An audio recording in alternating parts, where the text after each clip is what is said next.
Okay, I believe it's a little bit past 6 o'clock, so I'd like to welcome everyone to the October general meeting of the League of Women Voters of Greater Birmingham. And so pleased that you could make time for this important meeting tonight. Before we get to the meat of the program, I have a couple of short administrative announcements. You will see in the chat room, there's a link to a movie that's coming out free on streaming on October the 20th. There is a registration site and time, and we watched the trailer. It seems to be very good. It's being produced by another organization, but it's about the voting in Alabama and the struggles to do that. So I think this is a timely movie and one that you might want to watch to re-energize and to encourage your friends and neighbors and family to make sure that you vote. Speaking of that, as most of us know, registration deadline in Alabama to register to vote in the November 3rd election is this Monday. And fortunately, there are a number of organizations, including the League, that will be registering voters on Saturday. And so we will have some more information about that to share with you. I also want to share some data that I just got this afternoon about nationally what's going on with early voting. And right now, 17 million voters have cast their ballots. And compared to 2016, the same number of days before the election, at that point in 2016, 5.9 million had cast ballots. So you can see that we are on a roll in 2020. And I thank all of you for your efforts to make sure that eligible voters are informed and are able to cast their ballots. How does that compare with Jefferson County? Well, as of a week ago Thursday, 25,000 had asked for absentee ballots, and they had been delivered, but only 10,000 had been cast. So some of that is the turnaround time between asking for your ballot and getting it. And of course, some people want to do some further research before they cast their ballot. Also effective this past Monday, the Jefferson County absentee manager has added 24 temporary workers to her staff to try to handle the throngs of people who are coming to vote early in person. So now that voting is on our minds, I would like to ask Dana, our vice president, to share with us some upcoming programs and then to introduce our stellar panel for tonight's meeting. Dana. Thank you, Leonette. I am really excited about tonight's meeting, so I'm not going to take a lot of time before we do get into it, but I did want to let you know of the two upcoming meetings. In November, on November 19th at 6 p.m., we will be discussing voting rights restoration. Our guests will be Kathy Jones of the Tennessee Valley League and Blair Bowie of the Campaign Legal Center in DC. And at that meeting, we'll talk about voting rights restoration as the law stands in Alabama and what the League's been doing in this effort. I'm looking forward to that. In December, we don't yet have the date set up. I hope to have that nailed down in the next week. Some of you may already know that Alabama Arise in their annual meeting, the members did select voting rights as one of the priority topics for the upcoming year, or the priorities for the upcoming year. So we will have Barbara Cadell, the League of Women Voters of Alabama president, along with Dev Wakely from Alabama Arise, to talk about this initiative and what we all need to do to advocate for that in the upcoming year. So those are my two announcements. For most of us are super familiar with Zoom right now, but if in case you're not, if you want to change your view to to speaker view, then what your screen will show is the person who was talking at that time, if that makes it easier for you. Tonight's topic is about get out the vote. I was looking to see if Ida is on yet, and she is not, but we did want to talk a little bit about the league's activities, so we'll wait and do that when she's able to join us. But we've invited tonight 4 people who represent other organizations in town who are doing efforts in getting out the vote. And so I'm really excited that these 4 have agreed to join us. What I'll do is introduce each speaker and they will tell us a little bit about their organization and then specifically about the Get Out the Vote operations. I think it would be best to hold questions till the end, but we'll be looking at the chat box in case something comes up critical during presentations. And we are, we're doing our speakers in alphabetical order. I don't want anybody to think that there's any preference to the way we're going. It's just the easiest way my tired brain today can do it.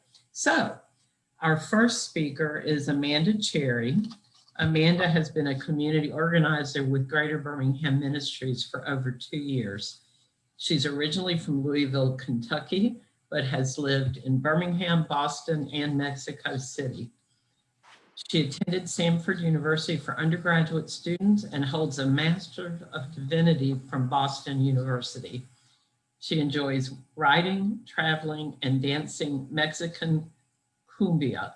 And if I pronounce that wrong, I want you to correct me first thing, Amanda.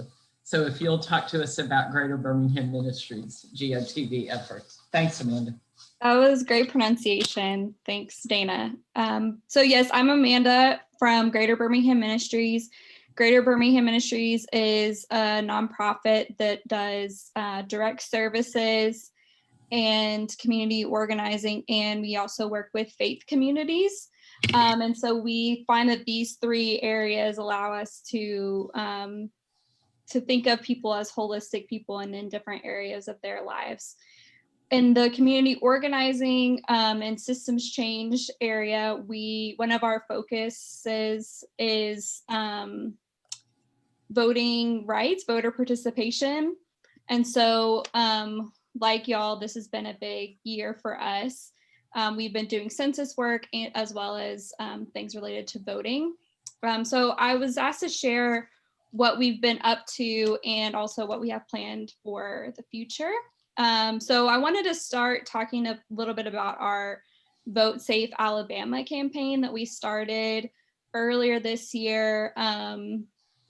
Shortly after COVID began, we began to be worried about voters being able to cast their votes safely and having access to voting in the pandemic. And so we started this Vote Safe Alabama campaign. We wrote a petition asking for different changes to our voting system in Alabama that would make things safer. So including being able to vote by mail, vote early in person, have curbside voting, and just more clarity and information for people as they try to navigate voting in a different way than they may have before. We had over, I think, 5,000 signatures on our petition. We also recruited organizations and businesses to sign on. You all signed our letter as well that we sent to John Merrill. And from that, the main thing we saw was that John Merrill, of course, had allowed absentee, had allowed an excuse for absentee for the July election. And then after our petition was sent in, he also allowed it for the municipal elections and for this November election. So we did have that one win. I will be honest, and a lot of states have changed their voting systems in larger ways this year. Some states already had mail-in voting, of course, but other states have adapted to the situation. So we've been a bit disappointed that we didn't get a little bit more flexibility in our voting options this year, but we are celebrating that we can at least vote absentee by mail and by in person without using COVID as an excuse. And we also were a part of a court case along with several other organizations to allow for, to get rid of the requirement of needing a photo ID or needing notary and witnesses for people 65 and older or with disabilities. And we, and also we asked for John Merrill to take away the ban on curbside voting. We've had some ups and downs in the court case. We had a temporary injunction back in July that allowed June and July that allowed people to where a judge ruled in our favor, but that got struck down once Merrill appealed it. And then now we went to trial in September. We won, but then that's also been appealed and been struck down again. So we've seen some ups and downs in what the allowances are. So that's been a little bit disappointing, but we're still, trying to make copies of people's photo IDs for them, getting their ballots notarized, doing whatever we can to facilitate the absentee process. A big part of our work has been providing information on how to vote absentee. What does that mean? I do have some people when I'm like, would you like to vote absentee? They don't know what that is. They might be more familiar with language about voting by mail or something like that. So just providing information on what your options are and allowing voters to make the decision about what option is best for them. So that was our Vote Safe Alabama campaign in the court case.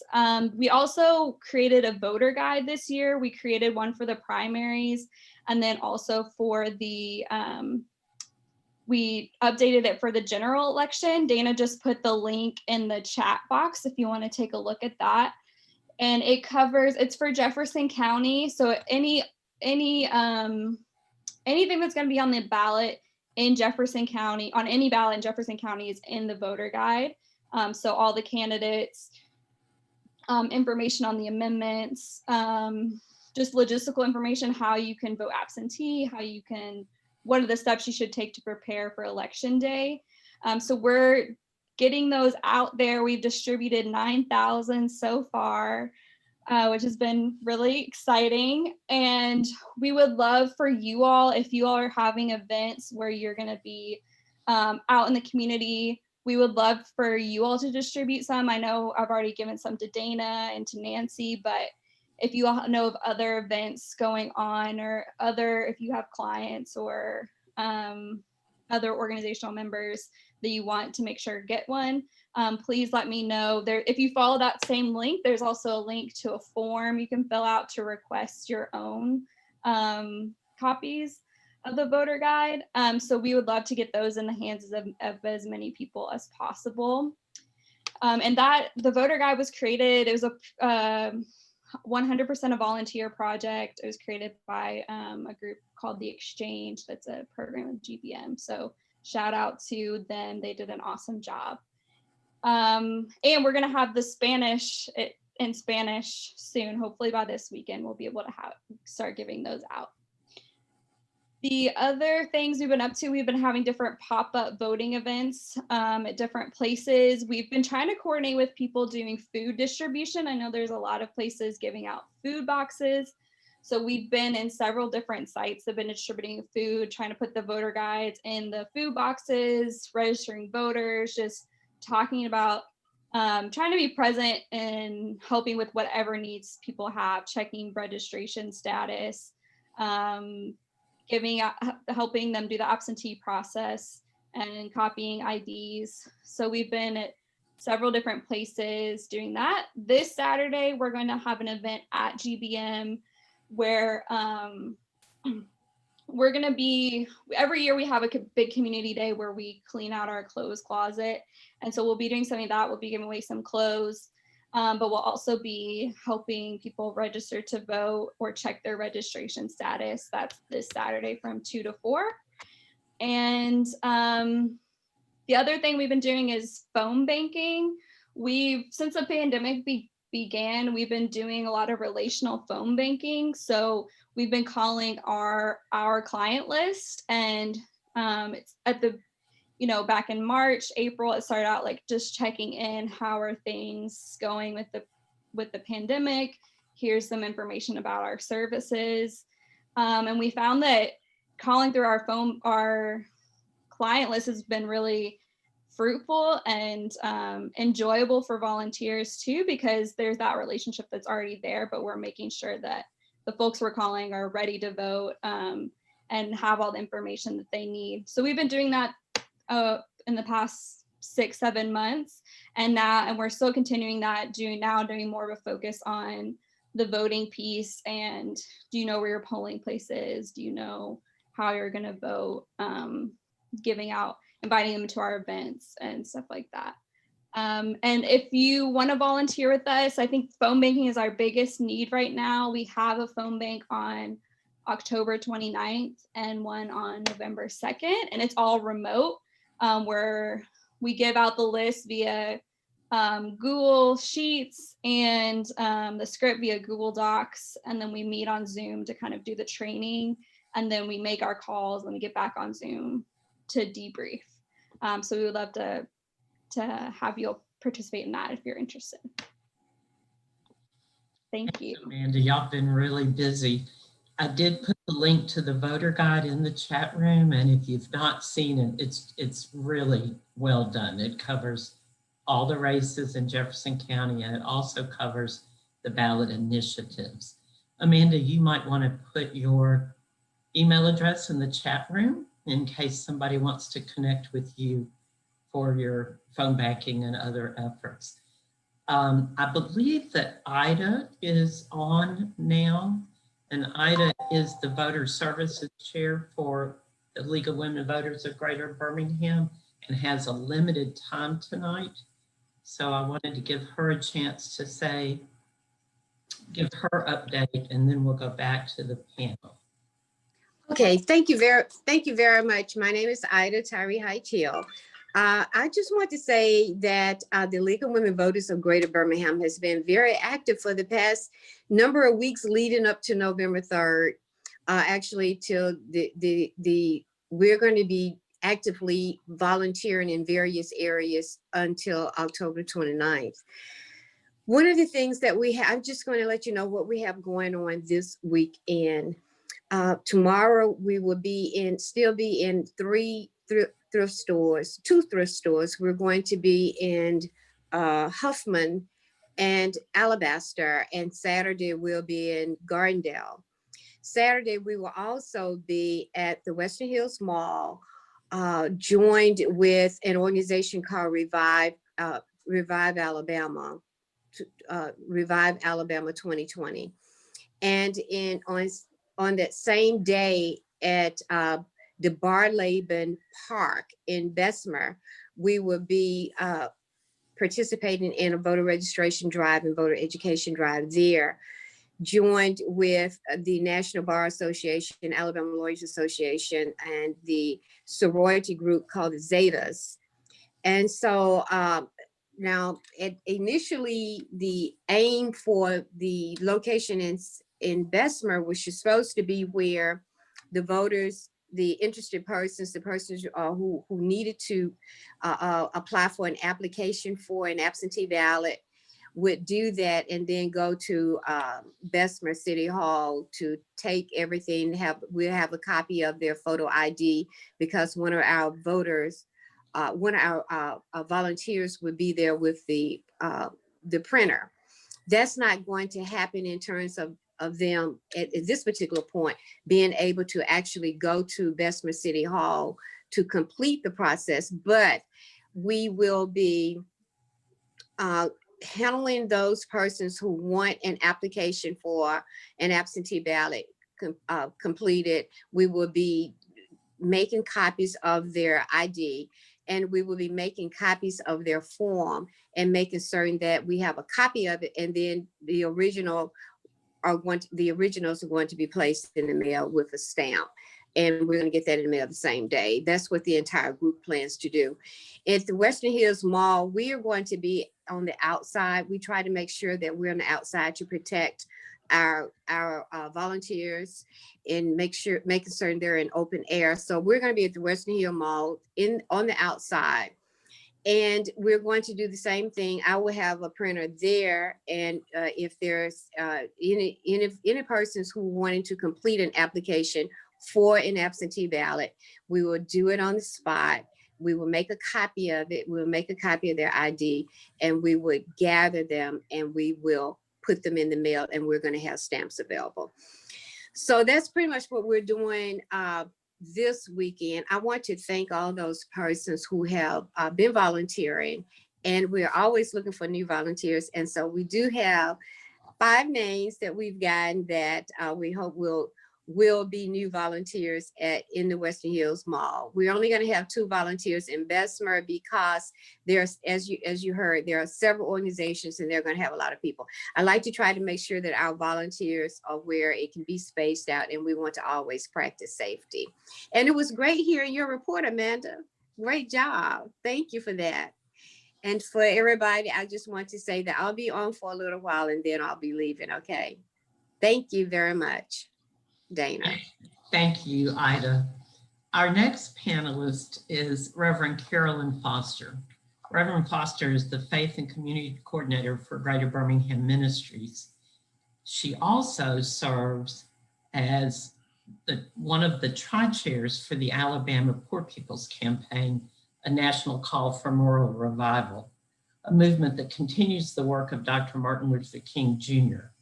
The Poor People's Campaign works to dismantle the unjust systems of racism, poverty, ecological devastation, and the war economy, which adversely affects poor and low-income people.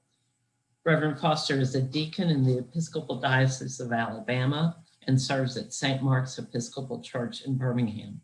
She is co-chair of the Episcopal Diocese Commission on Truth, Justice, and Racial Reconciliation, where she has led anti-racism workshops for over 18 years.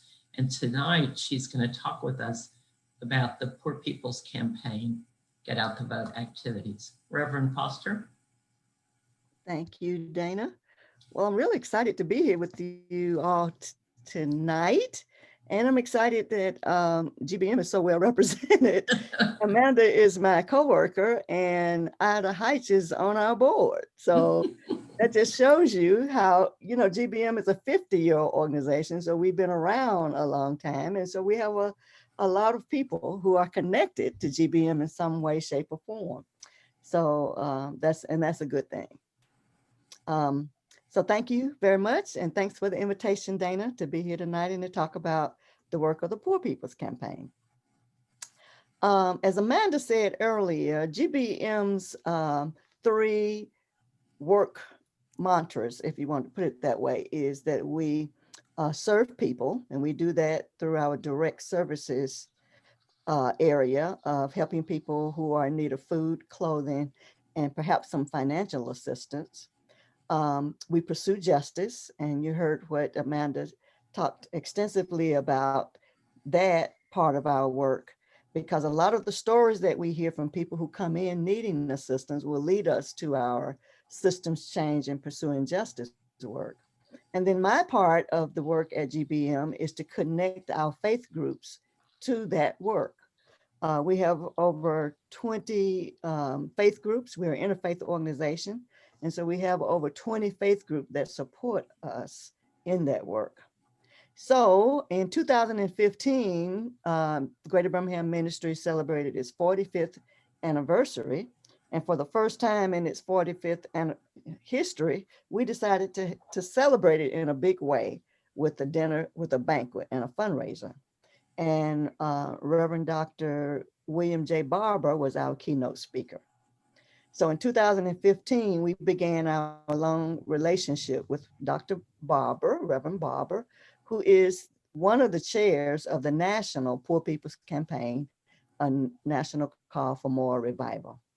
And since then, when he announced in around 17, or maybe it was 16, leading into 17, that he wanted to relaunch Dr. King's Poor People's Campaign, because that campaign was interrupted by his King's assassination, and it had been 50 years. And the same issues that Dr. King was wrestling with and struggling for was still existed. And so then they began organizing around the country. And Alabama, through GBM and several other organizations, joined forces. So in 2018, we launched the Poor People's Campaign and started we don't call it, we're not an organization, we're a movement, like the civil rights movement. So a lot of people from different areas, like Dana is a part of the Poor People's Campaign. And we have now over 4,100 people in Alabama who has actually signed on as supporters, as members. And if you're not on our mailing list, see Dana, she's our data, our data administration, and we'll get you in our database so that you can receive not only our communications, but communications from the national team. And I'm privileged to serve as one of the 3 chairs for the state campaign. When we started in 2018, there were 32 states that had formed Poor People's Campaign or movements. And now I think we're at, what is it, Dana, 42? 42, I think that's right, 42. And you can go to the website and you can see what states don't have one, and then you'll understand when you see those states. Okay, so we have been, over the past several months now, have been really working towards this Get Out the Vote. Just like you mentioned, you heard from Amanda, and like you heard from Ida. The campaign that the Poor People's Campaign is organizing around is called We Must Do More, M-O-R-E. And MORE, the acronym MORE, stands for Mobilize, Organize, Register, and Educate People for a Movement That Votes. And so we've been working on that for quite some time statewide. And so we have leaders, we have a coordinating committee of about 14 people who are stationed and live all around the state, primarily in the municipality areas like Huntsville, Birmingham, Tuscaloosa, Montgomery, Mobile, and Selma. And we have regular organizing calls, and we coordinate statewide. So because Dana and I are in the Jefferson County, Birmingham area, we're part of the Birmingham organizing team and efforts. So with the MORE campaign, We Must Do More, we have been doing a lot of phone banking as well. John Stewart is one of our leaders in the Tuscaloosa area who have gone through the phone banking training that has been provided by the Poor People's Campaign. And he's organizing volunteers who have signed up through the Poor People's Campaign, and they've been making phone calls. We have been working a lot around educating poor people how important it is to vote. Our main target audience of the Poor People's Campaign is poor and low income voters. The campaign did an extensive, one of the things Reverend Barbara always says is you don't want to be loud and wrong. And so we're always backed up with accurate data about everything that we do. So when we give a talk or write a letter or send an email, it's based in real time data. And the campaign released one of those documents not long ago called Unleashing the Power of the Poor. And it is around the potential that poor and low income people have if they come together and vote. And I want to give you some numbers that came out of the Alabama data. In 2016, the margin of victory in Alabama was 590,000 people. So folks who won their election in 2016 won by a margin of victory of 590,000 people. However, of the low income eligible voters in Alabama who did not vote was 6,640,000. Much more than people, but the margin of error. I mean, the margin of victory. And what that said, and then there are data, and I encourage you to go to the Poor People's Campaign website and look at these data in these other states, because that's true across the board. Poor and low income people did not turn out last time. And the thinking is because they never hear their issues being raised. They never hear or feel like they matter, because they do not hear their issues being raised. And so part of our role with the Poor People's Campaign is to do that education piece and to show them just what power they have in their vote. So we've been working hard on that. We created a push card with all of the data in terms of Alabama's data about how many people are without health insurance, what the educational level is in Alabama, what people who are low income, the unemployment record numbers, those kinds of things. And we've been trying to get these out. We are in the process of distributing them all over the state to poor and low income people, so they can start listening for their stories, or maybe not, when they see the ads on TV or when they listen to debates on TV, and vote according to people who have their best interests at heart. And so this is very important, that we are able to get these push cards out to poor and low income people. And so we've been doing that. We are in the process of organizing rides to the polls on the day of the election. Because we have people in these different areas, everyone in those areas are coming up with a plan. And we have a group of Birmingham Southern students who are actually helping us coordinate this. They're using this time. They're in a poverty class, and they wanted to do something not just academic, but something experiential. And they decided to take on coordinating rides to the polls for us and working with our leaders in each of those areas, where we can identify people who are willing to be drivers, we can rent vans where they are, and to make it happen. And they're going to do all of that virtually from their campus and helping our leaders in those areas. So keep that in mind, because we also can use help with that. The Poor People's Campaign is in the process of doing poll monitoring training. And we're encouraging people to sign up for that training and then to monitor the polls. And the last numbers I saw when I looked up Alabama's numbers, we have about 126 people all over the state who have signed up to be poll monitors. So we are moving, we are mobilizing and organizing and registering and educating people for a movement that vote. It is because, because of the work that you do, that this is a very important election.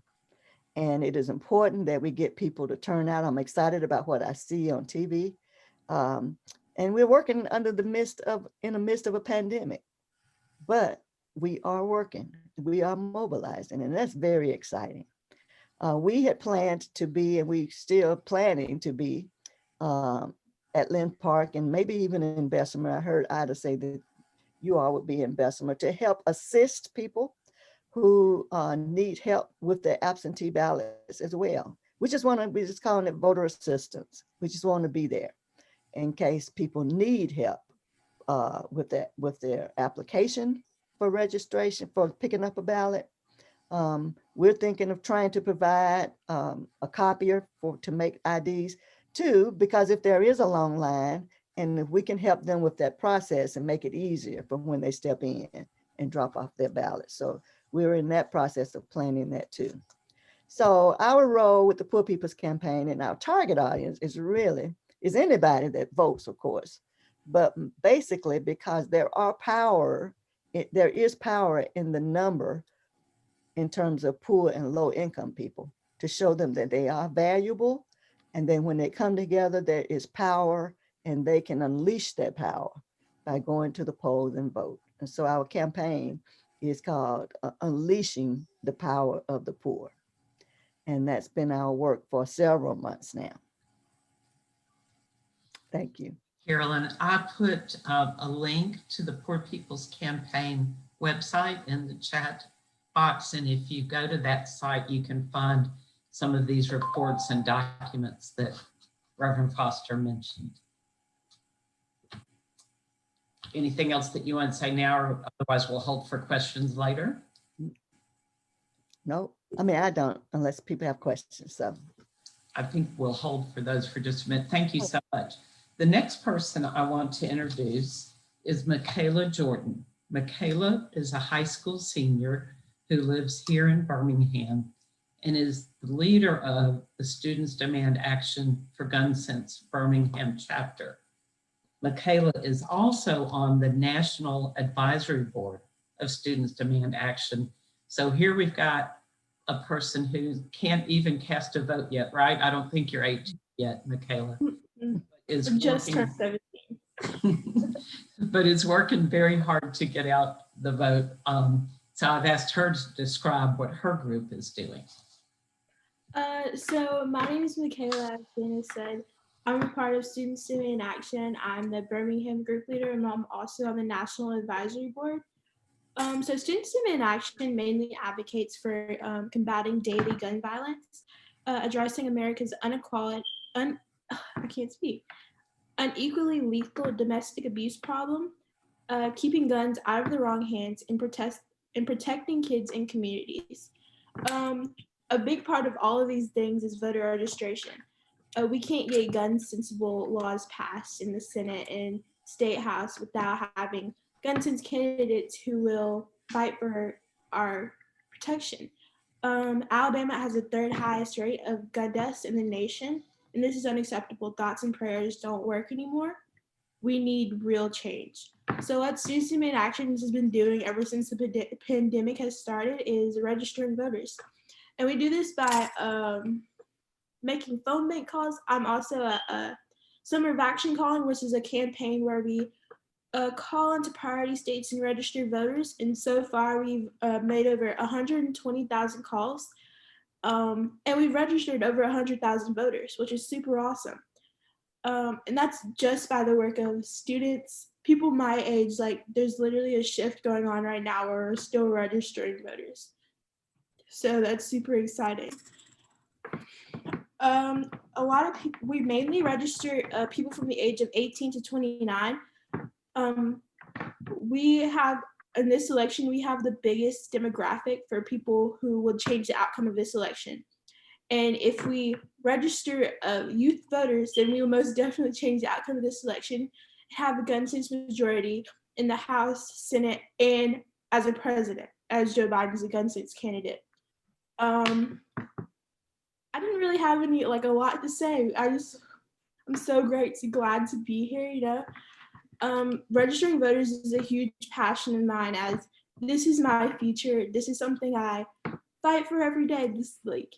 I just love registering voters. I love seeing people come together for the greater good of our community, because Birmingham needs help. We are such a great community, but we need help to change what's going on in our city and the inaction of our leaders, because no one has done anything about it.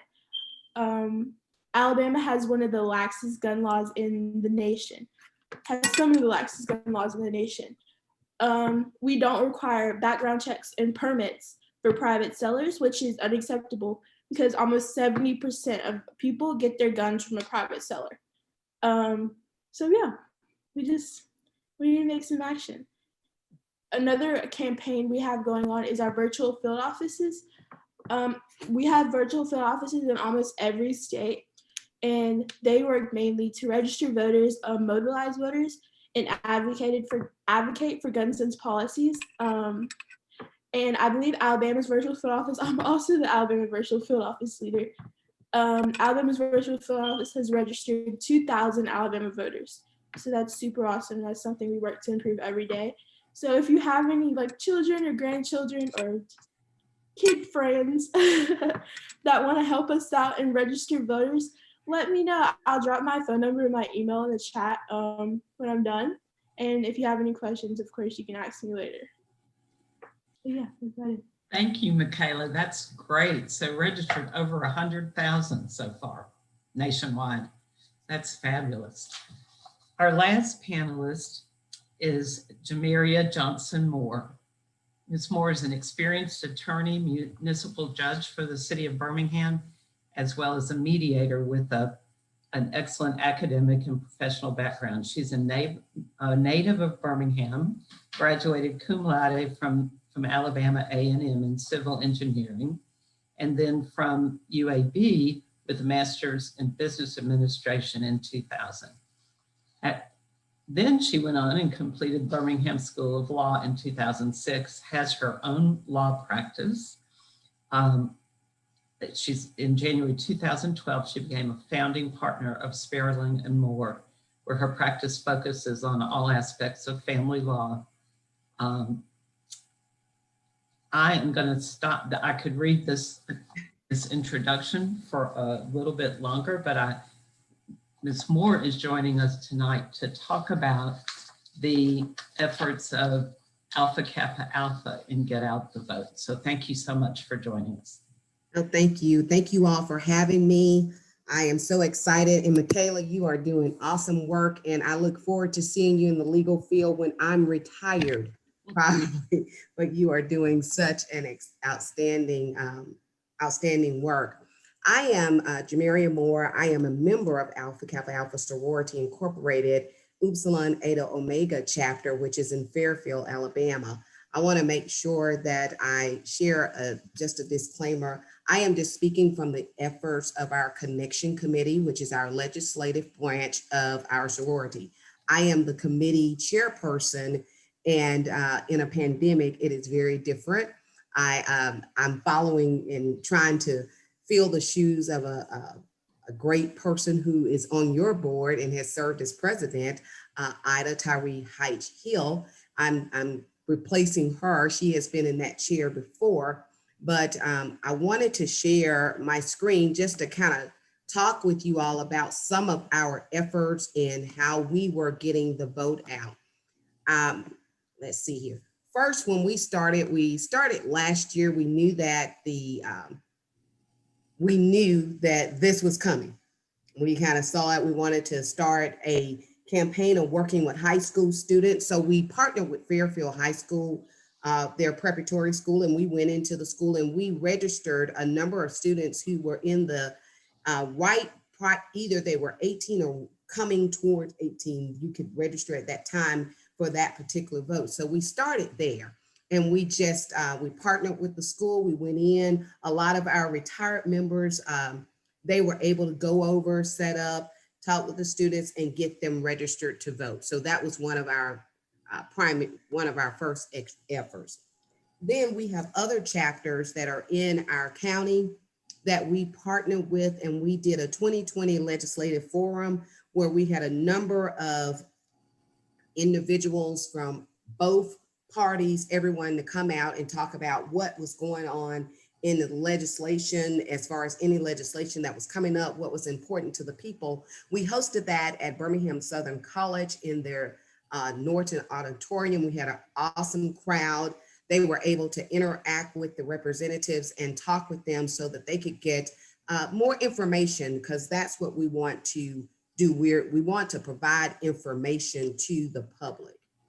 Then, of course, the census was coming, and we definitely wanted to take a lead in making sure that our Facebook post and that we were on the forefront of saying, hey, we need to be creative. Let's get out. Let's make sure that your 2020 census is completed. So we started a campaign via Facebook and all of the social media platforms. Asked all of we have 366 members in our chapter, to share that with their family and friends. And first of all, make sure that everybody basically had taken the census and made sure the word got out.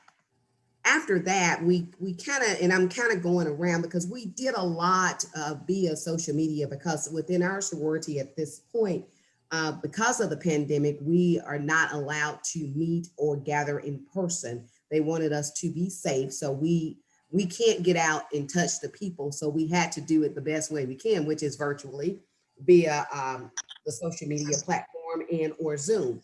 So we started a campaign saying, friends, don't let friends not vote. And this campaign was for municipal elections within our jurisdiction.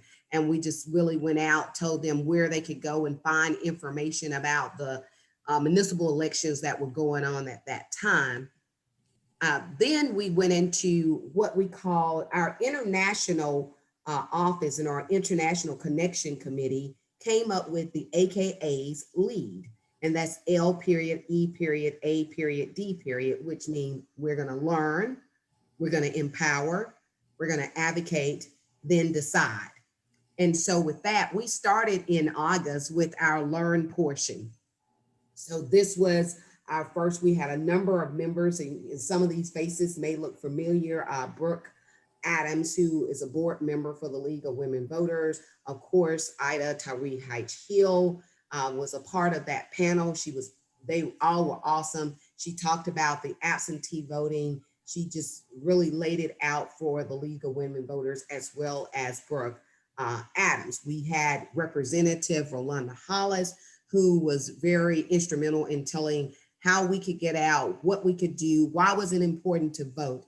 And then on top of that, just to put the icing on top of the cake, we had Dr. Jamie Bell, who came out to talk about staying safe during this COVID period, as far as wear your mask if you're going out to vote, things that you would need to do. So we were in the mode of learn, advocate, learn, empower, advocate, and decide.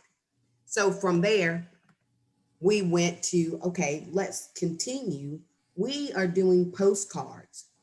These postcards are going out all over the county for the election, where we're telling people, hey, voting is the most important responsibilities that we have as a US citizen. Basically, it is our chance to elect leaders who understand our issues. And we sent this out all over. And so my sisters are addressing them probably as we speak, because I've been sending them, mailing them cards so that they could get out 100 at a time. So we are plastering the county with this information, asking them to get people registered, make sure your family registered, make sure that you register 8 people, because if everybody registered 8 people, we would really have the polls full. We want to make sure that people have a voting plan.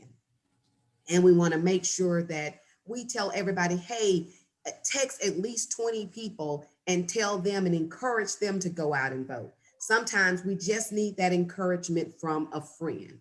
So we got that. Now, this is another thing that we did. This is me. I am a part of the Magic City Bar Association.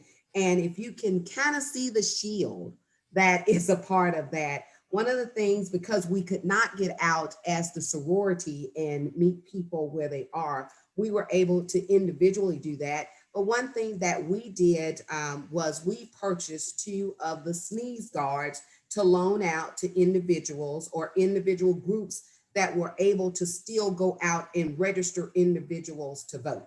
So these sneeze guards, and I think they'll be at one of the events that Ida mentioned early this weekend, Attorney Sperling, who is my business partner, will be in Bessemer.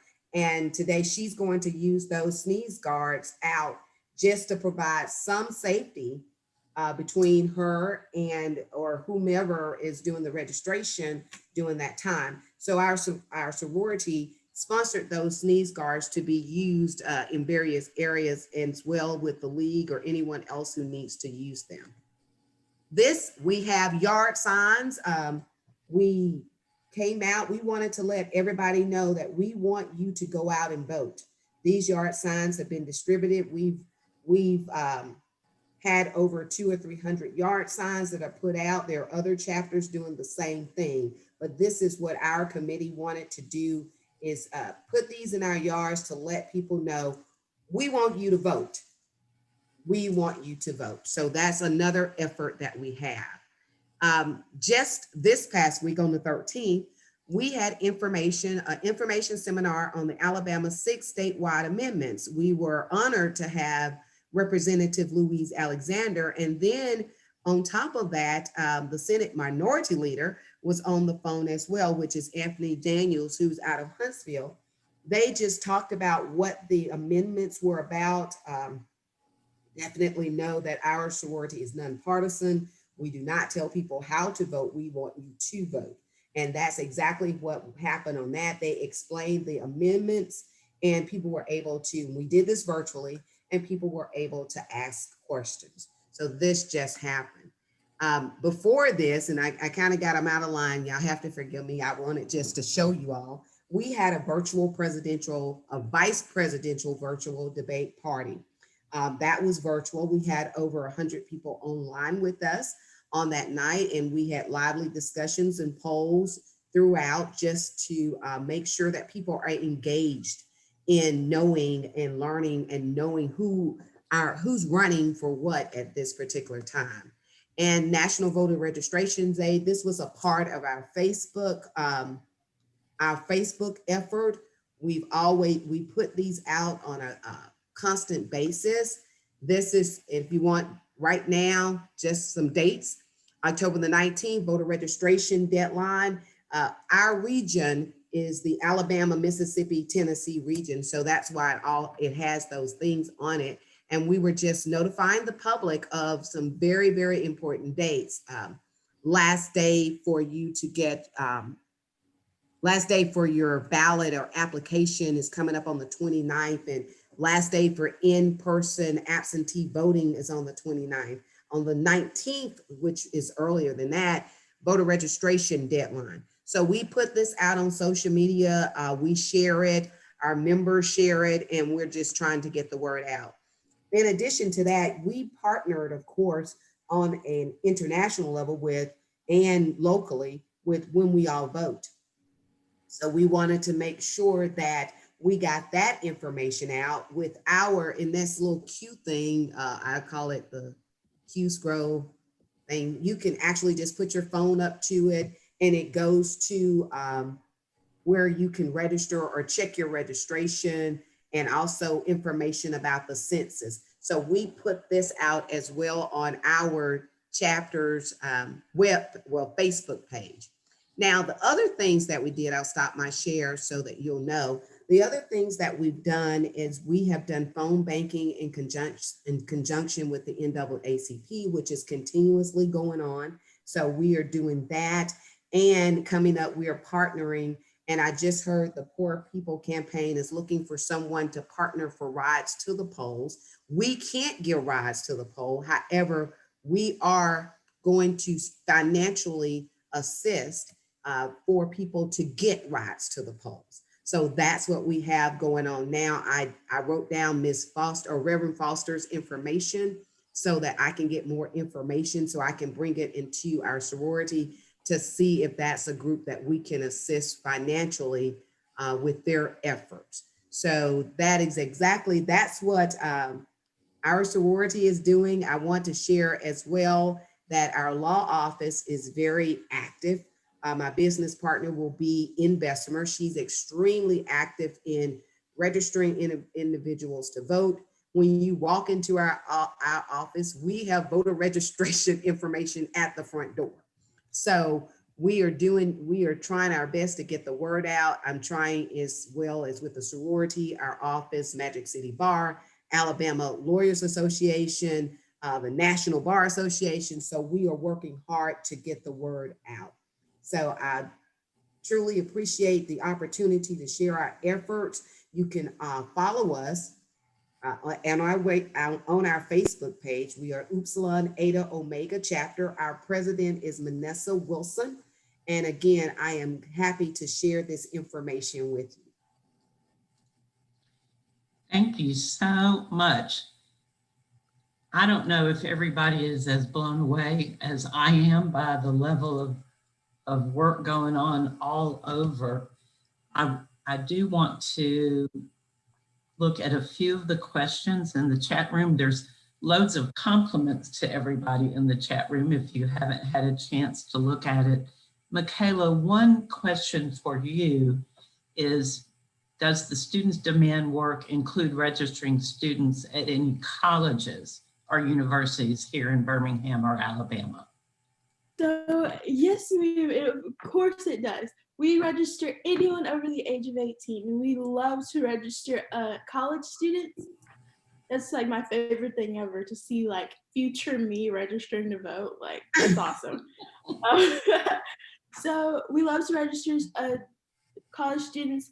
Registering to vote is as simple as texting future to 64433, and that's all you have to do. And it'll take you to a link where you can pull up like a voter registration form, and you can like register to vote, check if you register to vote, see how to get to the polls. One thing we do while phone banking is make a plan for people to get to the polls, so we can see like where their local poll is, and we like tell them what they like, how they can get to the poll if they don't know how to. And thank you, Miss Dana, for not Miss, I'm sorry. All right. But yeah, we love doing that. So I did put that in the chat box. When people text future to 64433, they can register through that link. Do they also get reminders about voting? Yes, ma'am, they do. That's what I thought. Okay. Amanda, there's several questions in here about your voter guide. So I've posted that link again for people that would like to look at the voter guide that was developed. It really is awesome. I'm trying to stay on top of the questions. If someone has a burning question while I'm looking at the chat box, please unmute yourself and go ahead and ask it.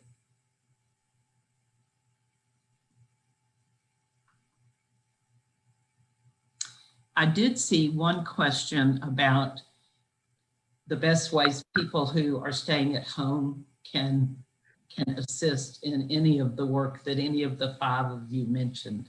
So I don't know who wants to take that question, or maybe all of you have an answer for it.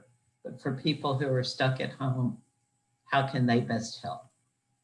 So I have one way. What we love to do is invite moms to phone bank with us. So we hold phone bank sessions every single day, and I can drop the links I can send you the links if you want me to. So most of the time I'm homebound because I do online school and I can't leave, obviously. So what I do each day is like log on for an hour with my friends and register voters. And that's super simple, super easy, and all you're doing is talking on the phone. So do you want to drop a link in the chat box to how people could connect, or would they just email you? I saw that you put your email in. What's the best way to reach you, Makayla? You can do both, but I can drop a link. I'm about to drop a link, 1 second. Okay, great. And Amanda, I think you put information in the chat box for people about phone banking with GBM. Yes, we're also doing remote phone banking, and some people I hear they don't like making phone calls, but they also aren't comfortable leaving their house. But I'm just, at least for the people that we've been calling, since we're calling people who have a relationship with us, that's been a really positive experience for volunteers. It's not cold calling, which I also would say is not that bad either, but this time it's people who know us and have visited us in the last year. So it's a lovely experience. And sometimes there's a little bit of a learning curve with the technology, but I'm happy to walk anyone through how to use Google Docs and the tools that we're using. So if you want to get involved with that, I don't have the links to sign up, but just email me and I can get those to you. And the same will hold true for the phone banking by the Poor People's Campaign, because the campaign is a national organization, and you most we could get you a list of folks in Alabama to call, but it's also possible that you could also be calling people in California. It's just, we're looking at low propensity voters. So, and people who have signed up in some way, shape, or form to be associated with the Poor People's Campaign. And just to remind them, so they are most likely allies and low-income voters. And you could be calling, you might get a list where you're calling people from anywhere in the country. Okay. Other questions? It's 7 o'clock and we want to respect people's time, but if there's a question that I missed, please unmute yourself.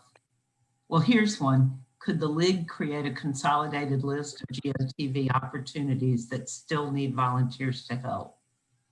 It seems like some organizations might need help and others do not. Dana, Yes. go ahead with that. This is Nancy Sales. No, you can. No, go ahead, Nancy. I think it's probably to Amanda that I would appreciate a response about some clarification of who does or does not require ID, copy of ID with their absentee application. Maybe Carolyn can help me out on this too, but Sure. I don't care. I think the way it stands right now is that everyone should provide it, except you'll see on the application itself that if you have an illness that's more severe and like literally prevents you from going, physically going, I guess not just like a concern about getting COVID, but also like prevents you from going, that has a line that says no ID required next to the application. But in terms of like basically any rules that were standing before COVID about ID and absentee are now still standing as far as I can tell. Is that right, Carolyn? I think you're right, yeah. But the funny thing is, it's not consistent all over the state, because we've been talking to people on our coordinating committee. And in Tuscaloosa, our leaders are telling us that when they personally went to vote absentee, the people who were checking them in or registering just said, show me your ID. So they just showed them their ID, and that was all, no copy. That bothers me that it's not consistent, because that could be a means for discarding it or disqualifying that vote. So it's not consistent. Okay, this is Ida. I have a comment, Reverend Foster, also regarding that, because on October the 14th, the media published where it was decided that Alabama, that despite what our form has, that everybody has to show and has to present an ID, and that was effective. I take that to mean effective October the 14th. I do know that when I visited Jefferson County, Birmingham division on Tuesday, which was October the 14th, on Tuesday, they were taking, making photocopies of everybody. And whereas if someone checked that third block, 65 and over and et cetera, it had these 4 lines, has these 4 lines at the bottom, they did not have to provide an ID.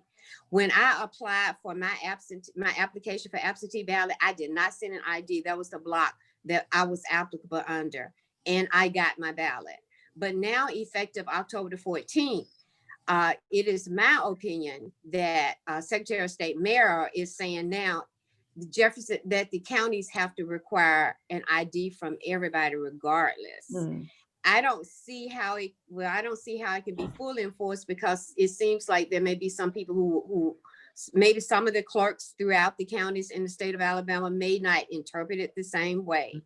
But in Jefferson County, we are, from my observation, we are getting IDs, making copies of IDs on everybody now. That's what that would be my advice too.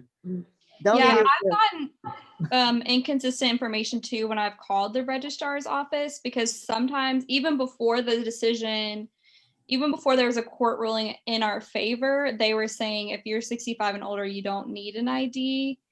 But I find that to be confusing, and my recommendation is just to provide the copy of the ID. I know that that's a hardship for some people. That's why we were making copies of IDs available. But it's just good. I'd rather do everything and be safe versus have something missing. Now, I will say if you don't include it and your absentee application gets rejected, you can still go and vote in person. And so I would say, you still have options available to you at that point. But I would say go ahead and include the copy of the ID if you can. I would say that too, because of the rule, especially after October 14th, and because everything is uncertain right now, I think we should tell everybody ID. And that's, and that's exactly what we're doing this weekend, Amanda. That's why I'm bringing a printer this time, because we're just gonna make copies of IDs. Right. Thank you. I think, this is Amy. I think that's the best way to go. I've been doing phone banking and absentee ballot applications and everything, and I think it's really important that we get the IDs so that there is absolutely no reason that they won't accept that ballot. This is Mary Lynn Bates. Some of the election managers are making the copies for people, but that probably depends on how busy they are. So you can show up just with your ID and they will make a copy and staple it to the application, but they don't have to, so can't count on it. Okay, Attorney Angeline Sperling has a comment that she just put in chat, which talks about this as well. Would you like to unmute and say something about that, Attorney Sperling?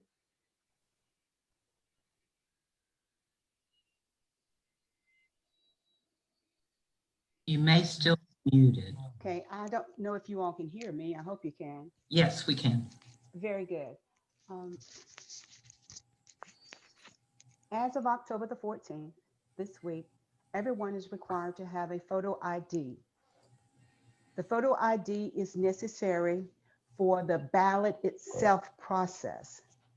If you request an absentee ballot through an absentee ballot application, and you do not qualify under item number 3, disabled or over the age of 65, you must submit a photo ID with your application for a ballot. The confusion came about when we were allowed to request a ballot based for any reason. That changed when Alabama won the appeal this week. So we're back to the way the law was prior to COVID. So I would suggest that if you are helping someone to request an application for an absentee ballot, if they do not qualify under item number 3, make a photocopy and send it with the ballot application. If they are voting in person in Jefferson and Shelby County, the clerks will validate their photo ID either by copying it or by verifying it by looking at it in itself, and then give them a ballot in order to vote. That's Thank about you, all I can Sonia. add. Thank you. There is a question here. Is it illegal in Alabama to drop off someone else's ballot? Yes. No. Yeah. Okay. Yeah. You can't drop off someone else's ballot for them. The person has to take it themselves. They will not let you drop off a ballot for someone other than yourself when you take it in. I actually had that experience on yesterday. So we did mail it. We would have had it mailed because she's disabled, and I was just at the courthouse and was going to drop it off, but they said I could not drop off someone else's ballot. And that's Right. the actual ballot, not the Right. application for Right. the ballot. Yes, The ballot. Well, ballot, not the application. This was the ballot. you also can't turn in an application for someone either. You can only take your own application, your own ballot, everything. If it's for someone else, you'll need to mail it. And Well, that's not accurate. You can take the application for someone else as long as that person has all the necessary documentation with that application. To include their copy of the ID. That is correct. You must include a copy of the ID. Right, right. I mean, you are the lawyer, so I don't want to argue. I just been told differently by the absentee election manager's office. So That's interesting. yeah, but I have gotten inconsistent information depending on who I've gotten on the phone. Right. But my understanding is you can only take your own application, your own ballot, but. There's a lot of conflicting information coming out of the registrar's office. We got our absentee ballots in the mail, so we had already applied, we got them in the mail. And I wanted to know, because I know there's this stuff going on the second floor and the fifth floor, so I wanted to know which floor to go to drop my ballot off. And they told me I could not drop it off. I had to mail it in. Now That is so incorrect. that is 100% wrong. Yeah. That is That's 100% My wrong. point is only, and in fact, on the written material, it says you can hand deliver it. The material that came with your ballot, with my ballot. It But- does, but I do want to say that, I don't know if there were some changes or something, but I remember I studied this extensively before we started, the process, and it did say that persons had to mail it or bring it in person, but rules are changing. And I think some people aren't reading and they're just making them up as they go, and we don't really know what's consistent. Yeah, I'm just saying that it was just offering it as an example of, I would suggest on every avenue to do the most conservative thing you can do. And I think, because yeah, they and know I think that, what age is going on. yeah, and that bothers me because that's a form of voter suppression. All of this conflicting information. Absolutely it is. I also wanted to raise a point while we're talking about mailing applications is that we at Greater Birmingham Ministries have been pretty conservative on the date in which we're mailing. So we decided that we weren't recommending that you mail an application after October 10th. In terms of, I know that's like way before the deadline, but in terms of getting your ballot back in time and the delays in the mail system. So we're having an event this Saturday, but we're not mailing any absentee applications. If people want to do it that way, we're saying to go in person. And actually, Carolyn and I had an experience in the July runoff where we didn't get our ballots in time and we met the deadlines. So we're being pretty conservative about our dates and also about the date. We're not recommending you mail your ballot after October 20th. These, of course, are just dates that we came up with on our own, but we're just trying to be a little bit more conservative on that end so that we can make sure that people get their I think that's reasonable. It took 3 weeks for us to get our absentee ballot back. Well, I don't have mine back yet, and I mailed mine about 4 weeks ago. Really? Maybe even 5 weeks ago. Yeah. No. I don't have it back. It took about 6 weeks before I got mine. I was beginning to think maybe there was a problem, but that link does work where you check the status of your ballot, and I just kept checking it, and I knew what was happening periodically. There's 3 voters in my family, and for the runoff, we all put our applications for voting from home in the mail on the same date, separate envelopes as required. 2 out of the 3 of us got our absentee ballots. I never received one.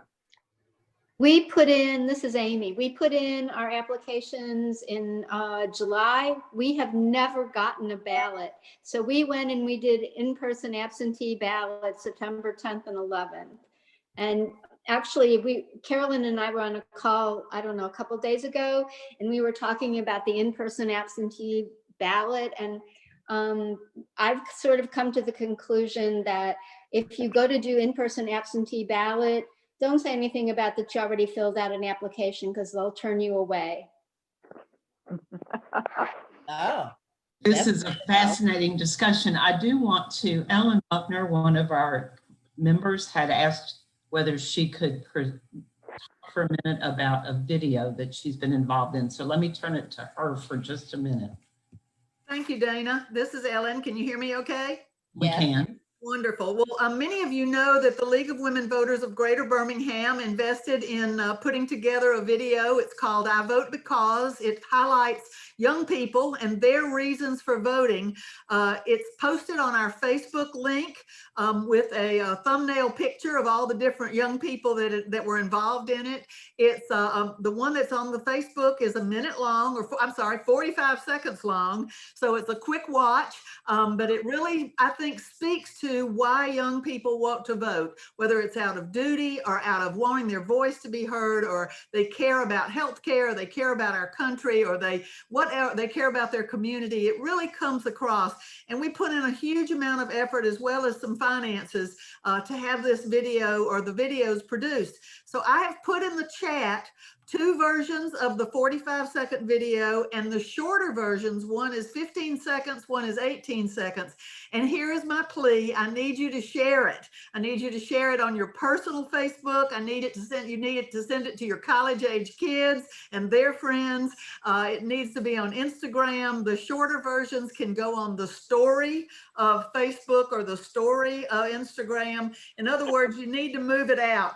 Ida, I loved when you were talking, and Ms. Jameria, I love when you were talking about the sororities. These need to go out to the sororities. They're nonpartisan. They're put together by the League of Women Voters, and I need them to be blanket the world. Okay, so that's my request. And also the leagues, the other leagues across the state, we need to get them involved. Thank you. There, Nancy, you had a question about absentee and person voting between the 26th. Yeah, after the 26th. And I just want to be very certain, thank you, Dana, for that up and including the 29th. My understanding is the last day that you can absentee vote in person is the 29th. Fine, thank you. If anybody else on the call knows anything differently, please. No, that's correct. It's in writing. It's correct. Hopefully they haven't changed that, but it's correct. Thank you. There was one other question that I had, and it was one that today, the last person there with many questions, we thought there was a 1-800 number for calling in some help at the polls and is experiencing help themselves or another voter, another person attempting to vote. Nancy, I'm putting one in the chat room. I was on a National League call earlier today, and this number was used as a voter protection number, 1-866 our vote. 866 our vote. Our vote. Others, but that's the one that I'm familiar with. Thank you. Another question in the chat was somebody had asked when the state legislative elections are in Alabama, and if I'm understanding the question correctly, that's in 2022. I have a question about applying for an absentee ballot. Does it have to be received by or postmarked by the 29th? The application, all it says is the last day to apply is the 29th. But with what we're hearing, there isn't anybody that waits till the 29th that will get their ballot back in time. So that was my second part of the question, was what happens to that void of people between the 29th or the 30th and the few days, whatever it is, 30 days, 4 days to election? I obviously, the obvious answer is if you haven't received it, go vote in person. Correct. But if for some reason you can't do that, do they have a legal obligation to make sure you get your absentee ballot and count it? I will defer to the attorneys on the call. Right. I don't think so. Not This is likely. Alabama. Yeah, I would. I do have a quote for hand delivery or postmark of absentee ballot? Was that Michelle's question? My question was more, if it was postmarked by the 29th, does that count? As opposed Hold on a second. I'm looking for it. I'm going to read it to you. Yeah. Okay. Okay, this is Ida. All right. Here's what it says in divided. Okay, from Secretary of State's office. So the last day to request an application for an absentee ballot is Thursday, October 29th. The application must be in the absentee election manager's office by close of business on Thursday, October 29th. So you can hand carry it. It just has to be there by close of business on that date. Okay, That's the request. Now, when you get the ballot, is that the second part of the question? Yes. Okay. When you get your ballot, it must be completed and postmarked by Monday, November the 2nd. Okay, this is if you mailing it, right? It must be postmarked by November the 2nd, 2020, or they can receive it on Tuesday, November the 3rd by noon.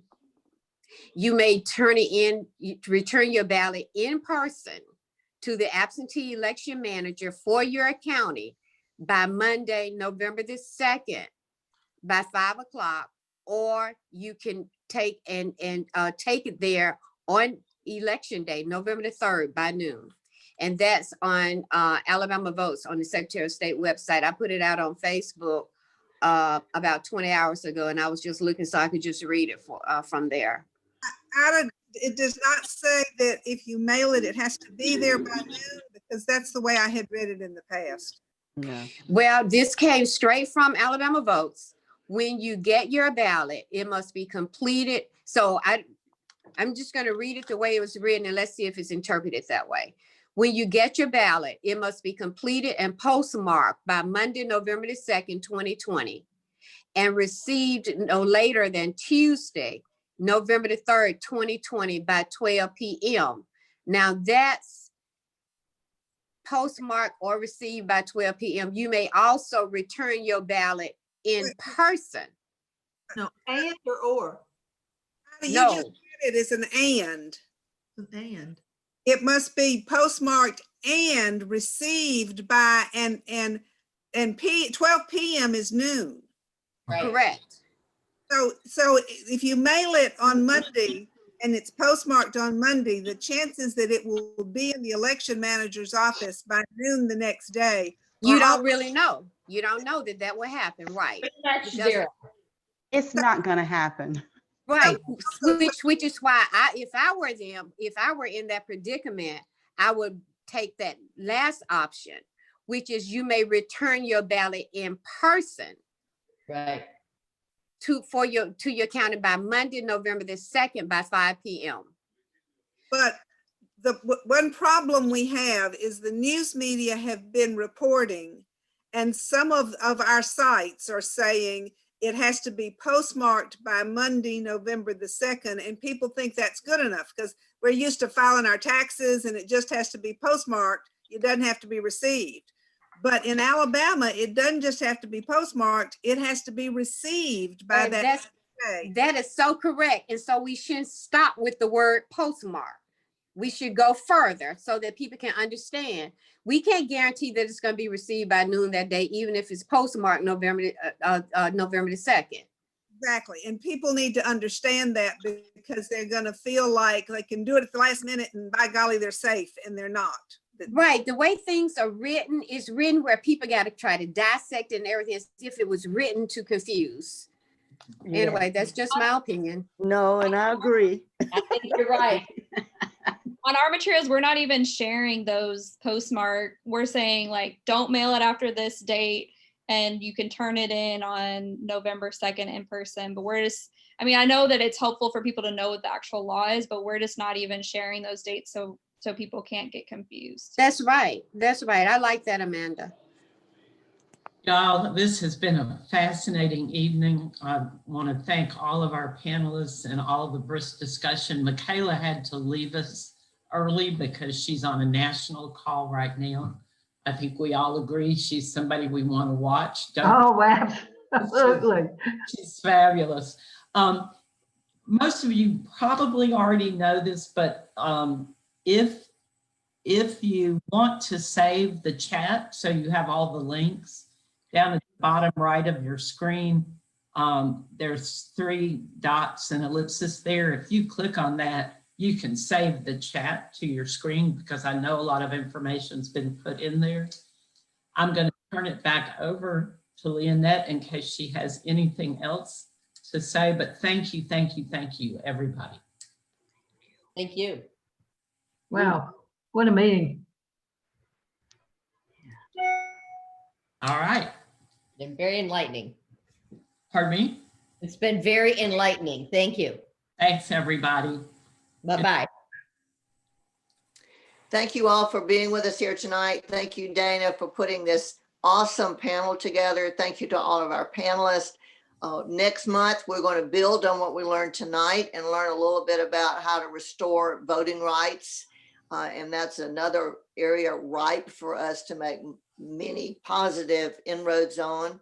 Thank you again for being with us. And please do your part to get those relatives and friends who are just don't think that one vote makes a difference to convince them otherwise. Thank you all and have a wonderful rest of the evening.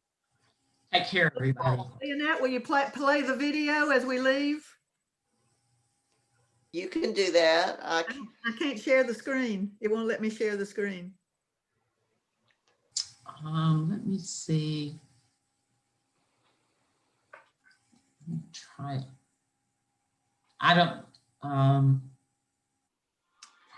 have any ability to do that because I'm not hosting the meeting. Is Jean hosting? Hold on just a second, Ellen. I'm going to make you a co-host and you should be able to do that. Okay. Okay. I was also downloading it. It may let me share it in just a second because I'm almost finished. Okay. Let's see. Can you share now, Ellen? I think so. Hold on. Let's see. Where's share screen? Here we go. And I have to, first of all, I have to pull it up. So hold on that, hold that thought. I can do it if you like me to. Oh, please do. Okay, let me see here. I just had it shared a second ago. I was showing. Let's see here. Open the file. I vote because my. Okay, come back. Oh, it goes fast. Okay, here we go. So I can get this to share. Where is it? Here it is. Give me 1 second. See if it lets me share the video. Okay, that's the 18-second version. Oh, it's not playing. Why is it? Oh, wait a minute. Let me go back. I'm sorry. I'll start it over. And in the nation. I am passionate about healthcare for both myself and for others. Use my voice as powerful. I'm going to start it over. Now, there it goes. There we go. I vote because my ancestors fought for me. I vote because I want to see it. Healthcare for both myself and for others. Use my voice as powerful change. I think that's one of them. Is there another one? Yeah, let me do the 45-second one. Hold on just a second. Okay. I'm gonna share. I think I've got it pulled up right now, the correct way now. Let's see. Oh, no, where is it? I'm having technological Let's see if I can get it to might be do it. Here we go. Okay, here we go. Can y'all see that? Yes. Can you hear it is the next question. Nope, can't hear it or see it. Let's see. Come on. No sound. Yeah. No sound. God, difficult. Oh my goodness. Jean, go to the Facebook site and just share it from the Facebook site. Okay. Hold on.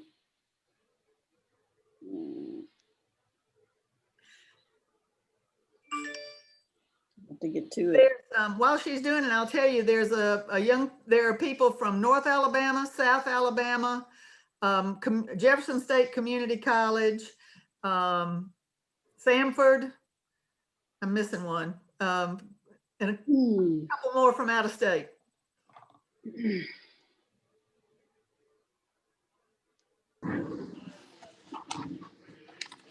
Well,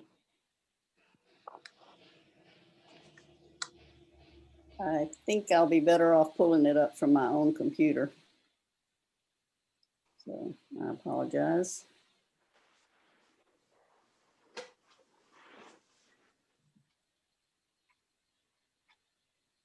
Another important point about the young people is that we were really emphasizing absentee because the college campuses don't want them to leave campus. If they're on campus, they don't want them to leave. So, and plus they're from all over the country.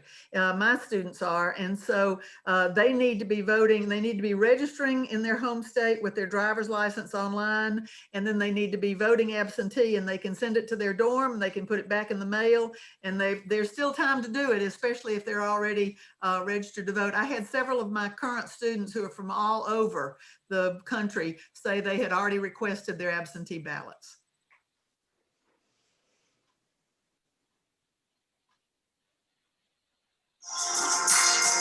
Can you hear that? See it? I vote because my ancestors fought for me. I vote because it's my duty as an American citizen and to use my voice as power for change.